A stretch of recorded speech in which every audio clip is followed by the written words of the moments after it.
What should happen if Boris Johnson refuses to give a referendum to Scotland if Scotland elects a parliament in which a majority of MSPs want a referendum? Well, if he does, I think it will clearly push more and more people towards supporting independence. The UK simply saying, no, you can't, no, you can't, no, you can't, will guarantee more and more people saying, yes, we will. And Boris Johnson... Yeah, but what happens? Boris Johnson will not be there forever. If you look at today's news, he may not be there very much longer. And the UK government is going to have to accept the basic democratic principle. As I've just reminded Douglas, they signed up to after the 2014 he may well win the next referendum. UK election. You could be waiting 10 years. Well, I don't think that'll happen. What are you going to do? The longer they dig their heels in and say Scotland's not allowed to choose, the more people will say, yes, we're going to. Nicola Sturgeon, can you answer that question? What happens?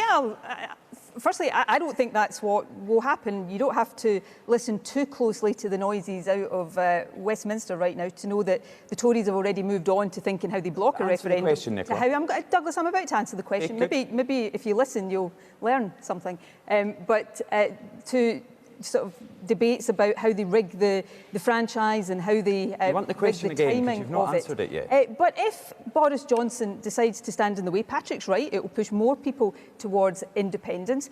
But he would have to ultimately take the Scottish Government to court to stop that, because we would seek to progress. Seek to progress legislation for a legal referendum.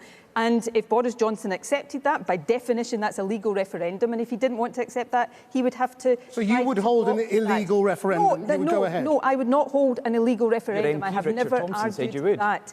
Well, I've always said... You disagree with Richard Thompson? I don't know what you're quoting there, Douglas. Richard Thompson is one of Nicola Sturgeon's SNP MPs. I will speak for myself.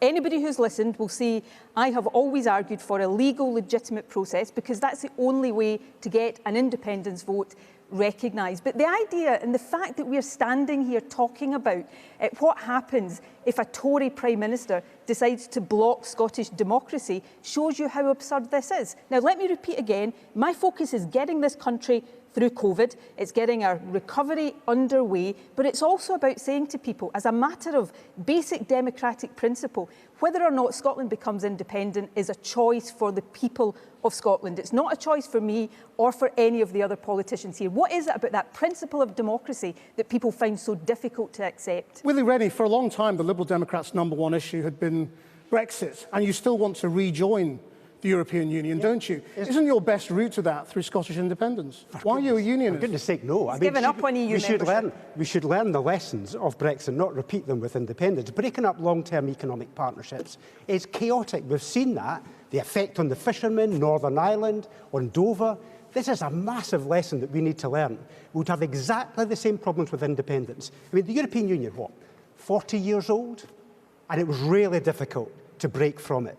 Just imagine how difficult it would be to break up the United Kingdom, which has been here for 300 years. I'm not in favour of adding chaos onto chaos. Of course, I want to rejoin the European Union. I want to persuade people over time. But the priority has got to be Scotland are already persuaded. to focus on putting recovery first.